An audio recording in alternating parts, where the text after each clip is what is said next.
Chit Chat is sponsored by Fun Again Games, where everyone is welcome at our table, and your source for hard-to-find imports, liquidation games, new releases, and much more. Be sure to visit funagain.com to check it out. On episode 109 of Chit Chat, we ask the question, are there too many board games? Are gamers getting crushed under the weight of them all? Well, we've played some of ours recently, so we can breathe a little bit easier. But let's discuss.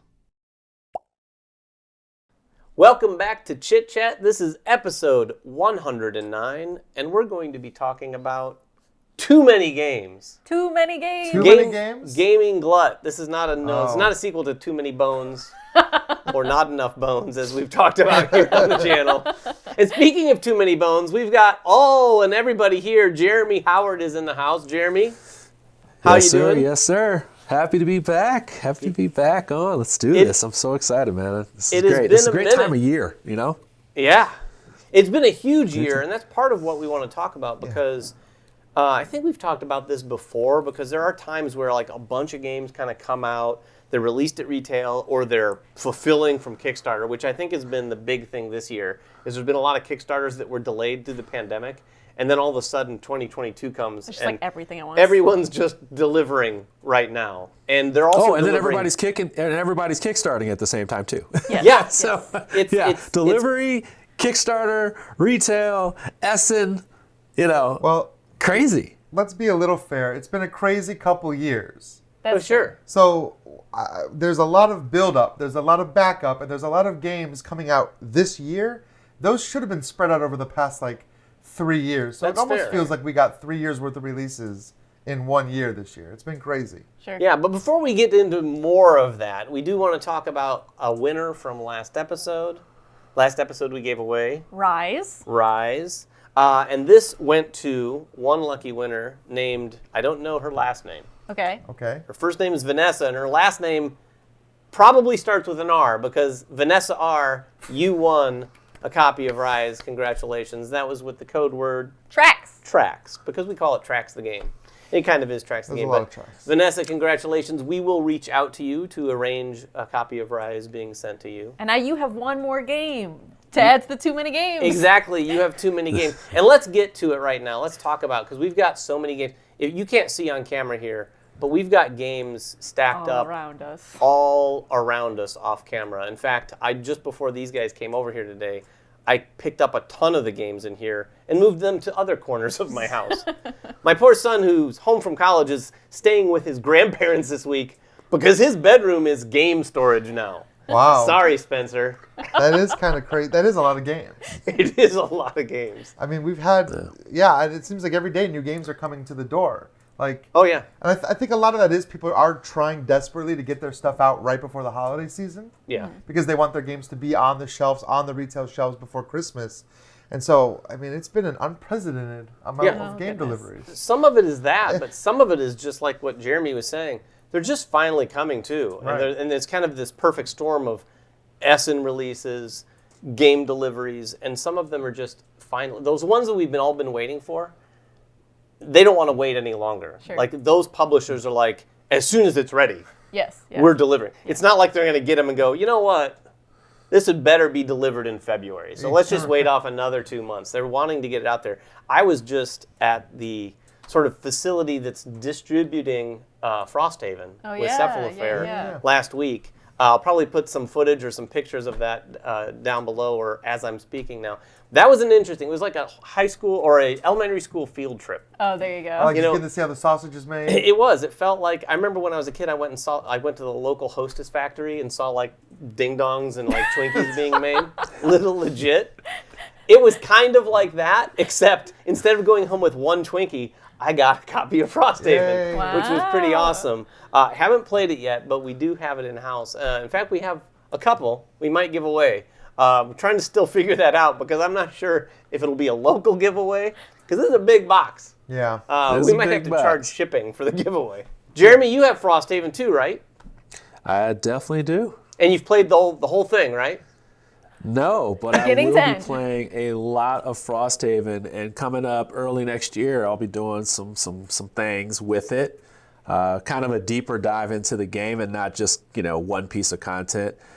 Since I played the game quite a bit when it was in prototype form, I'm going to be doing a lot more character-focused content versus just, doing a review when it's probably going to be a 9 or a 10, 9 or a 10. So I wanted to make sure that people have some things to go off of. So if you're looking for something from it a little bit deeper, maybe you're just like, I assume most people aren't going to be touching this before the holiday is over, or they may be digging into their campaigns and they're looking for some guidance. So hopefully that content will help you. Sort of like the Lost Ruins of Arnak stuff, but character specific. Oh, cool. No spoilers. No spoilers. Nice. I'm excited. I mean, that'll help because when you're talking about a game like Frosthaven, or just talking about too many games in general, part of that problem I think is that a lot of these games now are huge, giant campaign games.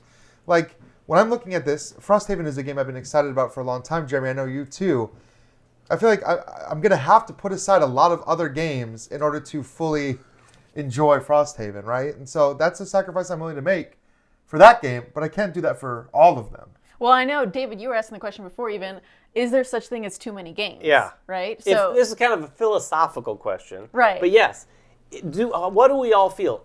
Is there too many games? Is there such a thing as having too many games or having access to so many games? Like, part of me wants to say yes, but I generally believe that it's good to have all those choices. Sure. As long as you can sort of limit yourself and make those choices. I think a lot of us, this kind of overlaps with a little FOMO too conversation, because I think a lot of people just feel like, oh, there's another. Yep. And we know some people who literally back just about everything. Oh, yeah. And we get a ton of stuff here as well. So what do you guys think? Is there such I a would say thing? no. There's not such a thing as too many games, right? I love board games. We love the industry. We love the hobby. So there's no such thing as too many games. However, I try to limit myself, right, by like limiting the number of games that I keep and stuff, so that way I do have an easier time making those decisions, right? Because I know the hardest part about a game day is when you get down, you're done with the game, another group's done with the game, and you all just sit there and go, so what are we going to play? And then there's like 15 games thrown out, and you're like, okay, but what are we actually going to play, right? When there's too many choices, you just sit there talking for half an hour, and I'm like, can we just get something to the table, anything to the table? And it feels like if there were only like 2 games, you would just play them because you don't have a choice. But now that you have the choice, you're like trying to debate the merits of which game to spend the next 3 hours playing. And You've seen it. I know you've seen it. I've seen it. And this cracks me up talking about too many games. You know the guy that shows up to the meetup that's 2 hours long, and they bring like 7 games to choose from, and I'm like, you're going to get to play one. All you've done now is give us a harder choice. Like if you'd only brought one game, then we're going to play that game. I will say I don't know that I've been that guy, but I feel like I would be that guy. But it's just mainly because we get so many games here. I like going and saying, hey, look, we've got all these new games that no one's played, so take your pick. What do you want to play? But it does kind of present everyone with maybe too many choices. Well, it's almost like a library where you need a librarian, right, to help you. Like, having lots of books is great. I would say there's no such thing as too many books, but you need somebody who's going to help you say, like, what are you looking for? Here's the one you're going to pick.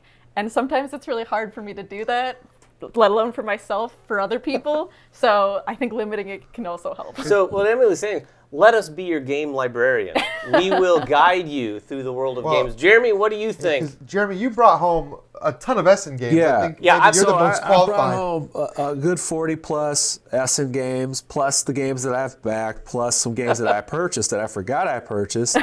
And I forgot I purchased, and a couple here and there that I just went and got. So I'm full of spoils. I have expendable income, if you can't tell, right? And I can buy whatever I want. But I'm also one of those types of people that's like, you can't have all the toys. And you can't have, I use that often, you can't have all the toys. So when you do, I have no problem with culling my games at a high rate. Like I don't have attachments to stuff like everybody else does. Like I loan out my stuff, I sell in gigantic chunks. Like just like I bought 40 games, I will try to sell 50. Like I will try to get as many out as possible, and I just feel like, or give them away, whatever I need to do. I just feel like you would know exactly when it's your cap, but as you get further and further, I feel like we start to get to I like to acquire games that I think I'll like, but not necessarily thinking about the practicality of like, hey, I'm going to play this game almost immediately. We are definitely I'm definitely far from the person that has 30 games and buys its 31st and plays it right away. I'm definitely far away from that. I like having a stack, and I'll add to that stack, and so it's timing. It's different times a year. I realize like I play campaign games, so there's going to be a stack of those on top of the Euros and on top of the family games. I buy a ton of family games. It's just, I'm a person of privilege, so I guess I have too many games, as I would say. I think I have too many games. Jeremy, if you had to give us a ballpark, how many games do you think you still have in shrink right now? Yeah. So I'm going to say about 50 plus. Yeah. And look, he just said that so nonchalantly. He doesn't even care. Like, I got 50 in shrink wrap. Yeah. What of it? And that's still with aggressive. And this is something that I do, like by law. I haven't done it.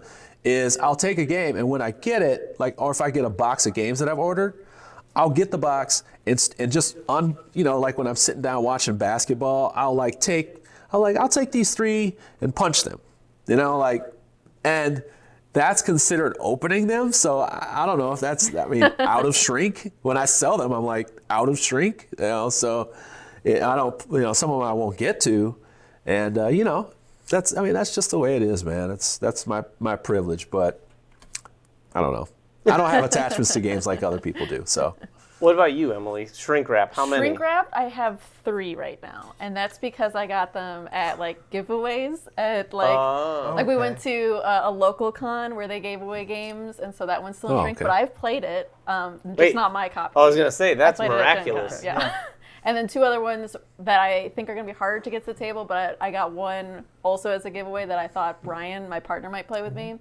But those are the only ones I have in shrink. I usually play the stuff that I've gotten, or I don't get it. So my collection's a lot smaller. I'm kind of the opposite. I feel bad. If I play a game with somebody and I sit down and I love it, I'm like, oh, this game is good. I need to add this to my collection. I'll probably get it. But then I just played it. Sure. So who knows when I'm going to play it again, but I have it. I've got, on my Underwater Cities is still in shrink. One of my favorite games, only because every time I play Underwater Cities, somebody else has it. I've never needed to actually, open and unpunch. Well, we should play it because I don't have a copy. That's Here we go. But have you ever played it? I have played it. I love Underwater Cities. Yeah, I've played it so many times. And there's several instances of games like that where I almost think of them like I want them in my collection because when people come over and look at my collection, I want them to go, oh, I see a lot of Suchi games here. I see a lot of Lacerda games here. I know what kind of gamer you are, and we have those available just in case. Even though I've never personally played my copies of a lot of things because I don't host meetups at my house anymore. We did during the pandemic. We played a lot at my house, but I don't host meetups like our friend Artie does, where he presents all of his games available to everyone. So Artie's got some games. So most of my stuff doesn't actually get played, and so it remains in shrink. So I've probably got about 20 games that are in shrink, and those are the same 20 that have been in shrink probably for years. I'd like to put that to the test. We should have a meetup at Ryan's and have someone say, hey, suggest Underwater Cities, just to see if a bead of sweat starts to roll down Ryan's head, and he's like, wait a minute, I don't know if I want to open it now. Well, no, I've been at your house before and been like, hey, can we play this game? Oh, it's not open. And you're like, yeah, go ahead, open it, punch it. And you weren't even playing with us, and I was like, okay, well, yeah, because those games are meant to be played. I don't, I'm with Jeremy, I think on that, and I'm not super precious about my games. They're not in shrink because I want to keep them forever. Preserve them? Yeah. Right, they're just in shrink because I just never got around to it. And I know some people, when they buy a game, the first thing they do is take it home, unshrink That's it. generally what I do. Yeah. I wait till I'm about to play it that day to actually go through all that stuff. Oh, yeah. But I will say I'm also worse. Jeremy, you're a lot better at this than I am about getting rid of games. So I do feel that attachment of once something's in my collection, I'm like, no, I don't want to give it away, even if I haven't played it in 3 years. I have a hard time with that too. We've done culling episodes in the past. We'll do it again, but on that topic, I have the problem of every time I think, okay, I'm going to get rid of some, I look down the list, I'm like, and then I think, maybe I should at least get another play of it in before, just to make sure. And then either I play it and remember how much I like it, or I don't get around to playing it, and then I just don't make that decision to get rid of it. The second time, yeah. But as shrink wrap goes, I mean, I can see at least probably 3 or 4 games right here in front of us that are in shrink, and I've got some in closets. I probably don't have no one has as many as Jeremy, and I probably don't have as many as Ryan, but it's probably somewhere. It's definitely more than 3. I can see more than 3 right now, I can see more than 3 right there. I'd say it's probably between 10 and 20. But also, we get a ton. This is like where all the MVM games come. Yeah. So there's a lot of games sitting around in that respect. Yeah. So, Jeremy brought up culling, getting rid of games. If you're not selling them, do you guys ever do anything in the spirit of Thanksgiving and the holidays coming up and gift giving? Do you guys, Jeremy, I know your answer to this, so you could start. Yeah. Do you guys give games away? I give them away like crazy, man. So I know. But I don't. But the thing is that I'm not really curing the problem. I do give a lot of games away. So sometimes I partner with publishers. Sometimes I will buy a bunch of games that I want people to have, and I'll buy like 2 to 5 of them, and then I'll just give them away on my Facebook account. So if you follow me on Facebook or you follow my Jambalaya Plays Games community, which I've just decided to just keep around. We give things away, and we want people to have games. That's something I'll always do because, like I said, I have all the toys. Why don't I just share some of those toys with people? And it's just something that I love to do because that's how I fell in love with board games. It was because of some donations that were sent to our Boys and Girls Club back when I was home and I had nothing. So that's one of the things I do. Then generally I give maybe a game to my game group people every once in a while, just randomly, or I'll just donate a bunch. And people at work, if they play a game with me, my trick is to see if they like it, and then I give it away. So, that's generally what I do with people. I'm like, oh, you like it? You like it more than me? Take it. So that gets games out of my house, So, yeah, I mean, some of the games, I love to give to people. It's so fun. You're giving something that you enjoy, maybe they enjoy because they played it with you right away, and it's like, that never gets old to me. That never gets old to me. Yeah. I love it. Yeah, Jeremy, you're a lot better about giving games away than I am. I have games that I definitely shouldn't still be holding on to. Like, people come over to my house, they're like, Stock Market Tycoon or Make 7. Wait, do you have a game called Stock Market Tycoon? What? I know. We're playing it. I can't give away things. Like, it's so hard for me. I've had that since I was, like, in 5th grade. And, like, when I was a kid, my mom was like, oh, you're into board games. Here's some educational games. Oh, my. Yeah, let's educate our kid about the stock market exchange at 5 years old. Yeah, I was like, so I think I played it, like, a couple times when I was young. And I obviously haven't played it since then. I probably should just give these games away. And to your point, Jeremy, like, there are probably people out there who would actually enjoy this game and do something with it. Yeah. But I think we should do a full round 1 on the stock market. That sounds fun. I'll give some games away. Again, I think Jeremy's probably by far the most generous of us with his game giving. But in fact, just last night we were at a gathering, sort of a Friendsgiving thing, and one of our friends, Artie, was there. He's going to have a holiday party coming up, and he's going to have events and sort of contests. And he mentioned that they're going to have a giveaway, I think. And I think I made the offer last night, so I am on record now. There you go. So I think we'll probably give away some of the games that are piling up around here at that event. We do like to do that for local cons and stuff. Like, yes, well, we have done that quite a bit. I will say that it's one thing, like being in this review space or this content creation space and getting a lot of games from publishers that are given to us, not for sponsored content, not for any reason. They send us games so that we can play those games and get a feel for them and maybe talk about them or want to review them and stuff. And we get so many of those and they stack up and we have to call. And I will say, speaking for myself, I don't feel comfortable really selling those games. No. Right? So I think that giveaways, like sponsoring giveaways, or like we do this with local cons.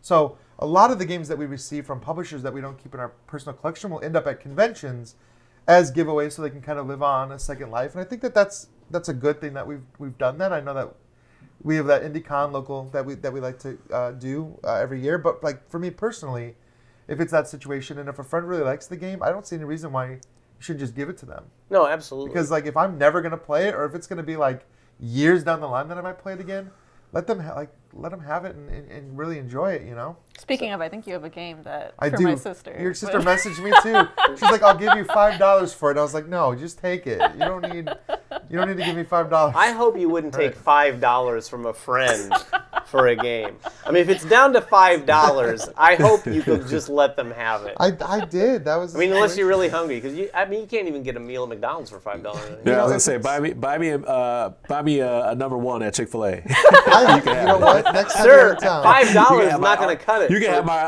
my Arc Nova. Just buy me a number one at Chick-fil-A. Ryan is now bartering for meals with his board games. That's what we're hearing. And I will say one more thing about that. It's a different story. Like if it's like a Kickstarter that I backed, something that you invested significant money on. It's hard not to sell it, and like it's hard to just give it away. You want to recoup some of that cost. For sure, because you remember buying it. But I will never be one of those people that upcharges or uses the rarity of a game to sell it for double or triple what its value. I just feel bad. I'm not a big fan of that myself. We came into, this is a little off topic, but we got a couple, 3 PS5s when they came out. Uh-huh. But we got them because we really wanted them, and we put out feelers everywhere to get them, and then happened to be able to get 3 of them. So I got one, Alicia has one, and we gave one to her sister. Well, to be fair, we sold one to her sister. We gave one to her sister for money. We're not that generous. There was an exchanging. If it's $5 for a game, I let it slide. $500 for a game system, maybe not so much. Yeah. But speaking of giving, I have a couple things I want to talk about. One, we are going to be doing some videos here on the channel with some sort of holiday gift lists for different categories. We've done these in the past and talked about all games, and we've covered different categories, but I think this year we're going to do maybe a family category. Jeremy might do a solo category because I think he's the only one of us who really plays too many things solo. But we're going to do some of those and get those out hopefully before the holidays are behind us. They'll be dropping sometime in January. For next year. No, we're going to try to film some of these this week, and just so you know, we're recording this prior to Thanksgiving here in the States. Yeah.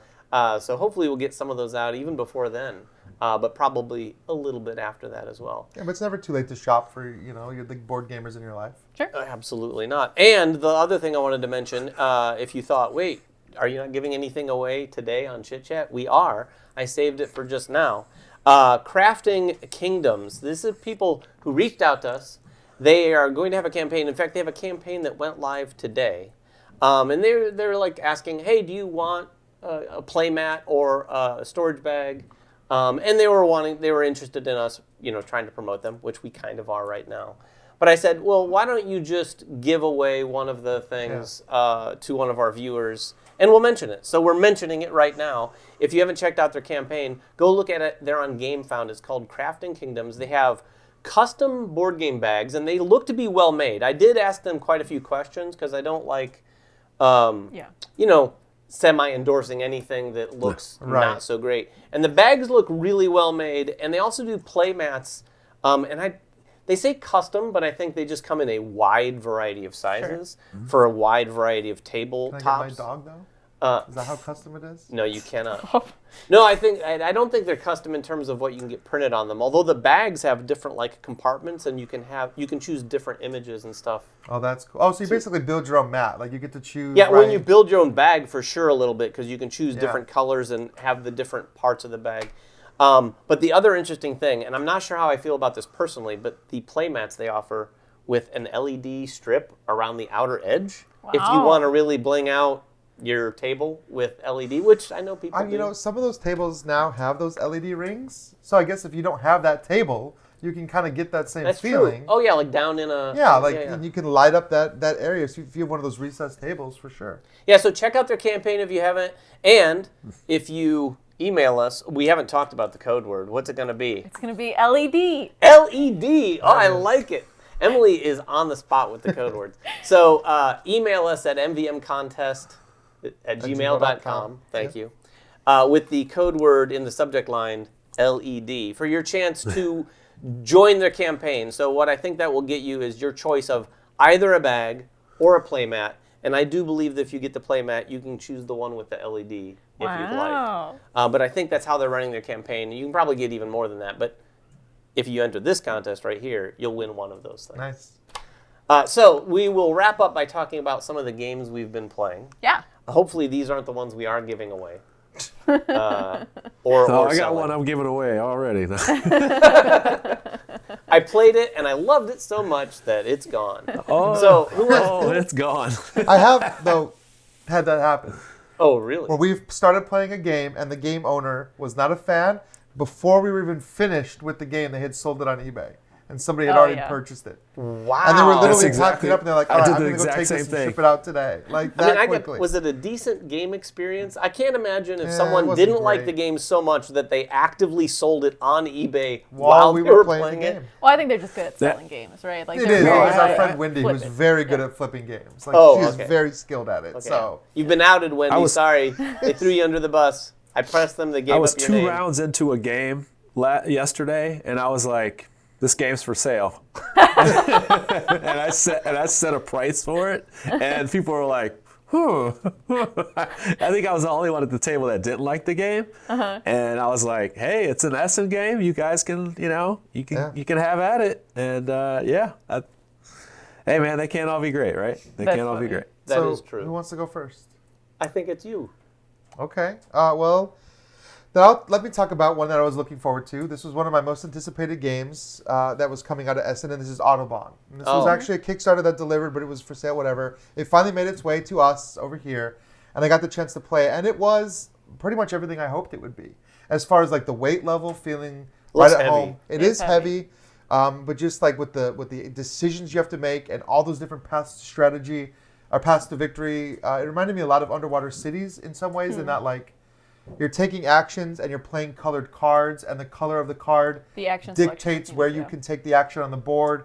So you're really trying to make the most of it. Certain actions can't be taken in certain zones because maybe all the spots are filled. So you're building the Autobahn. You're literally laying out road. You're upgrading that road. You're putting service stations on that road, and you're loading up trucks with different deliveries and delivering them around these roads. And all of this is giving you just a ton of points in like a ton of different ways. Yeah, what aspect I liked most about it was it's a little bit cooperative, right? Because you are all together building out the Autobahn, right? So nobody owns a specific road. So you can build it, but then like Ryan can still benefit from a road I built. And so you can kind of decide to take a strategy where you like benefit from each other. Like someone I was playing with, we chose routes that were very similar to each other. So I was like, sure, you can build that road. Sure, you can upgrade that road, and we'll help each other with this. So I like that aspect of it, but it is still very competitive, right? You're still trying to find a way that you can maximize by your actions, and that tightness does come into play. Like you said, sometimes you have a thing where you're like, I can't take any of these actions with this card anymore because it's all done. Like we've Every road maxed has out been that built there, at this right. point. Later in the game, things will become open again, but right now, I have nothing to do here. So Yeah, and you know what really sung for me, David? I'm going to say this for your benefit, was the comboing. You can get There's a lot action of cards. You can upgrade these action cards so that when you play them, you get to take the action that you played in the zone you played them, and then they might have a string of bonus actions. Then you get to take those bonus actions. Those bonus actions might complete deliveries, which give you little discs that you can then use to take additional bonus actions. So it feels exactly how it sounds right now. There's where you're a lot. like, You and can- then this, and then this, Oh, and then really? this. Yeah, there's which a lot of sometimes comboing. sometimes it feels great. You're like, oh, I did so much in a turn, and sometimes it feels like, what was I doing? And like as soon as I'd be like, okay, my turn's over, the next person would start going and go, oh, wait, sorry, I forgot about this thing. I'm also gonna do this and do this. Yeah, and like, because things trigger, and you have a playmat, you can unlock these abilities, and then you're like, oh wait, hold on. Whenever I do a delivery, I'm supposed to go up on this track, and I did it twice. Oh, going up on that track gets me this. I got to go do that. So yeah, there's definitely one of those games where you Tracking, like trying to keep track of yeah, all of that. where you guaranteed every round somebody's going to go, oh wait, I also have to do this. Yes. But I think the more you play the game, the less of that you're going to see. I'm sure that it would be smoother over time. Yeah. But it get big endorsement from me. I really enjoyed it. It felt right at home with like some of the heavier like Lacerda or Sushi games that we kind of play. It had a lot. I mean, I just watched Emily playing it yesterday. There's a lot of bits and pieces. There are in a that lot game. of bits and pieces. in the Plus, game. they were playing it on the worst possible placemat ever. They had a tablecloth out that effectively made it camouflage the entire game. Like, it was crazy. We played hard mode for sure. That was hard mode. So other than that, or if you want to talk about that more, what have you played? We also played Almanac, the Dragon Road. Had you never played that? I'd never played it before. Yeah, so that was a fun way to kind of end the night. Definitely a lighter game than we typically play, but it was a lot of fun. It was really cool. So it's like you have these, you're in this almanac, and each spot is like a worker placement kind of different type of game. And then depending on what that fills out as, somebody will get to bid to try to see where you're going next. And you're kind of journeying along this road, right? So each time there's like these new different placement rules. And so there's a little bit of excitement in like what's going to happen and what is this going to mean for us next. Like in our game, one of the things we realized was like the second to the last location we were all in gives you a whole bunch of resources. And we were like, oh my gosh, this is so many resources. So we tried to sell them all because we knew the end of the game was coming. But little did we know, the last page gives you a bunch of opportunities to sell things. So most of us came into that last location with nothing, and we were like, oh, we should have just waited to sell it all. But it all depends on what path you take through this almanac. Like, you're going through that road, and I think that's, to me, what elevates the game. It's a very simple worker placement game. Yeah. But that idea of, like, going to a new page and then going, wait, what? Like, the one where we were in, like, spelunking the cave. Yeah. And, like, once you go to a certain depth, you can't go back up. You can only keep going down with your workers. Like, I thought that's a unique kind of restriction to worker placement. And we got this cool one where we got a little like token that gave us a kind of destination we were trying to get to. So I was playing with another player, and we were trying to get to like location number 13. So every time we would go to a new page, we were looking at the map again and being like, okay, can we still get to our location? Where do we have to go to next? And we made it. We made it to our location. So that was a big like fun moment. Jeremy, you played Almanac, right? Yeah, it's one of my favorite games, man, for families. It's we played it at work for like a week. So I could see that. That one is definitely a high recommendation. The price is good too. So it's like right there, like I think between 30 and 40 bucks, you'll probably be able to get on sale for Black Friday. And that's where the clutch part is. And it's just one of those good, definitely for people who are learning Gyros. It's definitely one of those types of games that'll get people into Gyros because it's different types of games. That are within it. You know, it's worker placement, but it's like resource carrying. And then it's got a little choose your own adventure, one way or the other way, that kind of thing like that. It's just really good to explore. Definitely if you're playing with kids who are interested in games, it's a great game for that. I would definitely, like I said, adults at work, we played the heck out of the game. It just really helps introduce people to that kind of like little bit of worker placement Euro type stuff. It's very fun. It's really fun. So Jeremy, what have you played lately? So I played like 5 games yesterday at our game day. We kind of organize a game day the third week of every month, and we went to this cafe and we just play all day. And that gives me a chance to test all these games. This game that I tested that was the best of the day and might be in my top 10 this year is Guards of Atlantis II. I tracked down a copy of this game. It's so hard to find. There's literally no copies. I talked to the owner. He's like, no, I don't have any copies left. He's got probably a couple left for his website, which means, you know, he's holding off on them. But I finally got a copy with all the stuff, 26 characters. You have all these different ones to choose from. It's a skirmish game. It's I should say it's a MOBA game. And you are simulating fighting on this turf as these different champions, and you have your minions in the middle of the board. Now, the cool thing about this game is that the minions are sort of like jumping. I mean, the characters are sort of jumping around and squaring off. Meanwhile, the minions are stagnant. They're just sitting there in the spots. And you have to navigate how you're going to kill those people, but also kill them before they protect the other ones, because they kind of add to the protection of the other characters if they're around. So you have 2 ways of winning. You can kill the enemy multiple times, or you can kill all the minions and they kind of like outweigh each other and they push them to another part of the map. And if they get pushed into their base, they lose as well. But the cool part about this game, and it's so accessible, you get 4 cards. You play the card and it has initiative, offense, movement, defense, and a card ability. And you can choose which one you want to use for that. So it's very easy to resolve. You get to play 4 cards. If you level up because you're beating up minions, you get to upgrade your cards in between rounds. It's got level 1, 2, 3, and 4 of each one. It's very easy to choose. And the cool part is when you upgrade, the card you don't choose gets slotted to the top, so it adds to your offense and defensive cards. Such a great game. It was by far and away the best game I played yesterday. Absolutely amazing game. The miniatures are really cool. And you got 26 characters. You can play teams. You have to play 4 players, even though people say that you can play 2 players. I would not recommend that. You play teams of 2, teams of 4, as long as it's 2. So teams of 2, teams of 6, teams of 3, teams of 4. I mean, it has room for that much. Wow. There's a whole other map on the other side that's got all these territories on it that you got to defend. So it's just, we were just blown away. We were like, this is awesome. That's super cool. That was awesome. And we played our full game in an hour and a half. Like, wow. It was done. Like it was and that was like with us learning and asking a lot of questions and resolving things. You could play a game at least in an hour, just over an hour, if you know what you're doing, and we know what we're doing. So next time we play, it'll be like done.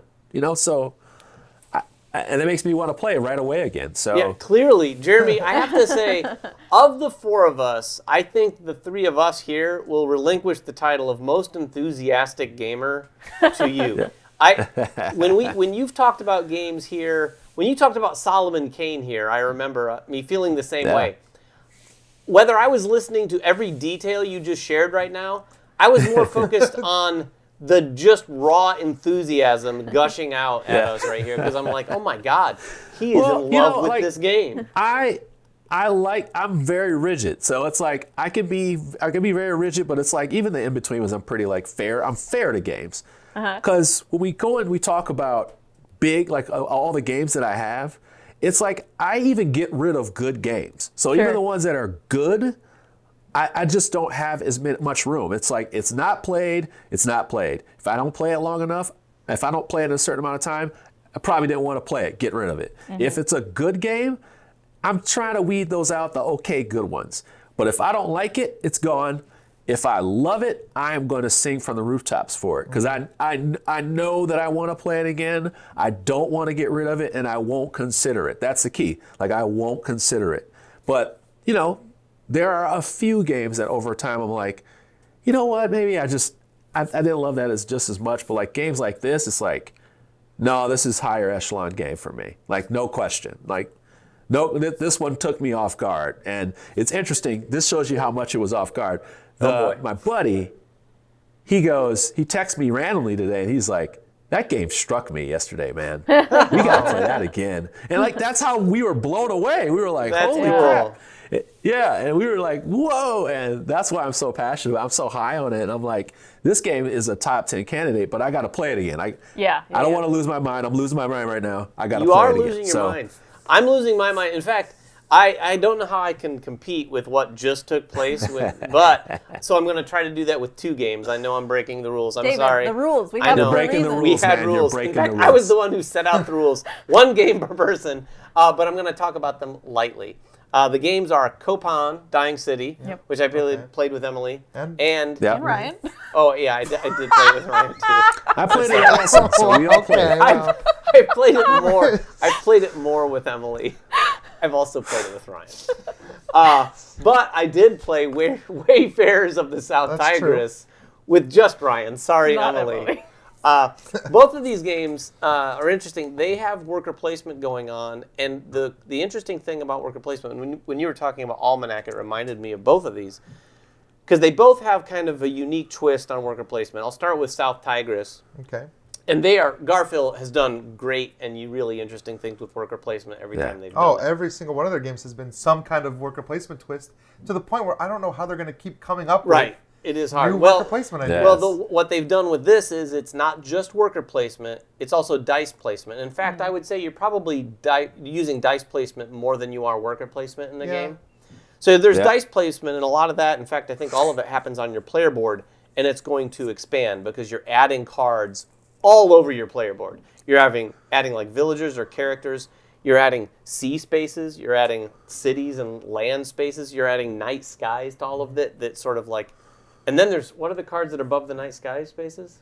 No, I can't remember. But there's cards. Called. They're scoring cards. There's cards that even go above those that sort of enhance the end game scoring of the night spaces. But anyway, the worker placement. There's dice placement, and then the worker twist is you have these workers, and you don't own your own workers, right? So they're just communal workers.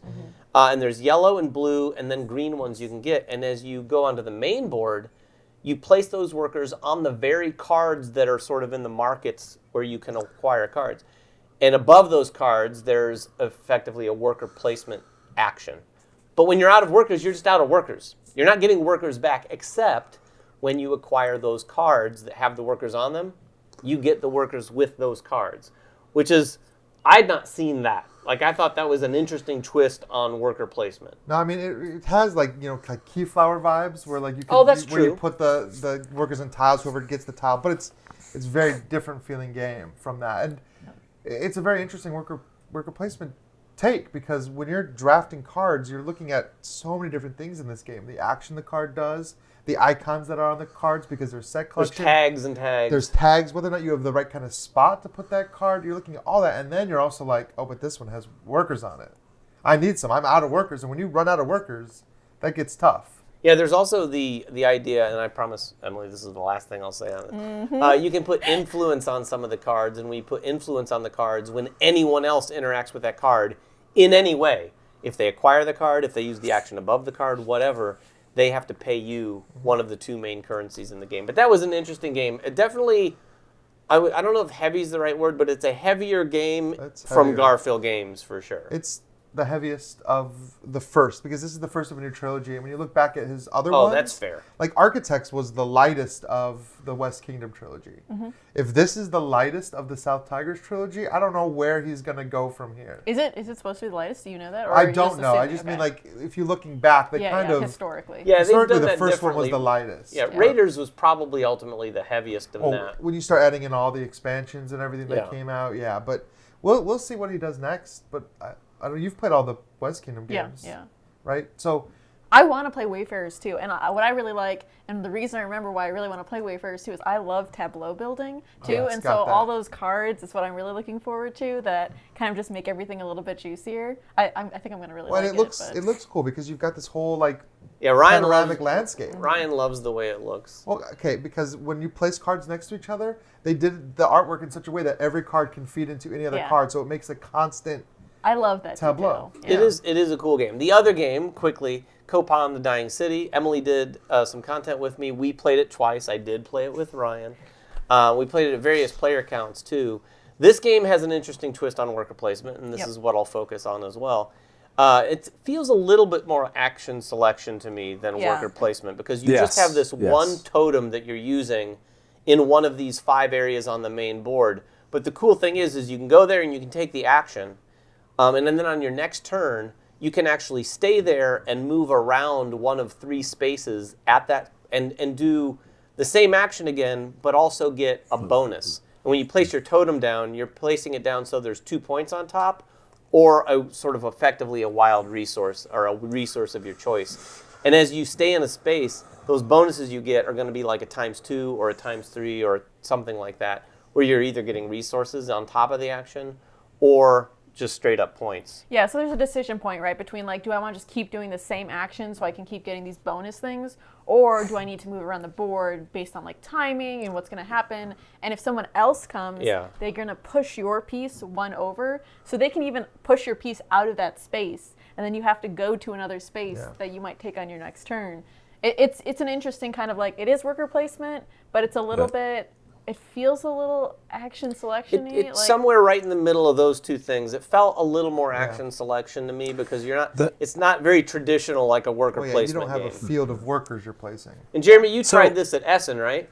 Yeah. So one of the things and if I remember this correctly, like one of the pressures of that game is also the resources like deteriorate. Oh yeah, yes, for sure. That's a pressure, because the resources are going away as you pull off this little combo of, okay, I want these things to trigger, but the better they are for you, the more and more it takes away. So sometimes a part of the board is like useless. Yeah, this one is just another interesting game in their catalog. I always look forward to whatever they bring out, because we don't know what they're going to bring out. They kind of dodge left and right, which is kind of cool. But Copan, definitely want to look out for. Yeah, Copan definitely felt almost like a board and dice style game.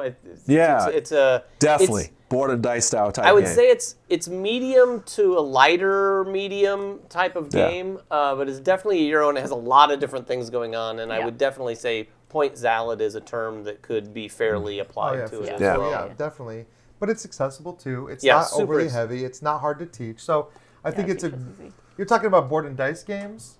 This is like the stepladder to get your friends playing games like Tekken and things like that. Yeah, for sure. It didn't. It's weird. We talked about medium and light for a long time about this game because in many respects it feels very straightforward what you're doing. But there's a lot of things also going on in the game. There's a lot of depth that you'll see See, I only would as say you play medium multiple weight. times. Yeah. Which depth is great to have, but you don't need depth for accessibility. Like, because they need it to be so that a first-time gamer can still feel like they're taking satisfying turns, and you do. You still feel like you're doing satisfying things, even though later games you're like, man, I'm scoring way more points than I ever did. It still has that gradual growth feel. Yeah, and to that end, the last time we played with Alicia at 3 players, and Alicia beat us. By quite a bit. That happens to me a lot. Not so much with Emily. Like the fact that Alicia, so good at it. She crushed us, really. Yes. But we all had a good time, and you're all doing a lot of different things. So check that out. Check out Wayfarers and all the other games. All right, you're done, David. I am not. I know. I'm done. I'm done. Wait, one more. No. We talked too much about all the games. Clearly, there are too many games. But if you think there are too many games, or if there are not enough games, or if you're like Goldilocks and you think there's just the right amount of games, please comment below. We'll get in there and talk to you all about it. Until next time, though, make sure everyone has fun at the table, and we'll see you then.